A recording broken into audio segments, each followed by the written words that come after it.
Hi, this is Josh Brown, and we're here at the Evosys Laser Solutions Technical Center in Erlangen, Germany. Thought it'd be a good opportunity to showcase the different styles of integration modules that Evosys has to offer. These are standard modules designed to go into integration lines, dial tables, linear conveyors, etc. This is the baseline model, the 800 TD. It's top-down clamping made for parts roughly 100 millimeters by 100 millimeters. If you need to move up in size, the TDL or the TD large can go up to 150 by 150 millimeters, higher laser powers, and of course a little bit more clamping.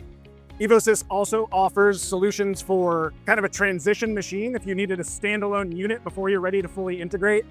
This cabinet's designed for that reason, and then this could be redeployed and retrofitted onto an integration line at a later time. Evosys also has dual clamping systems for multiple parts at the same time as well.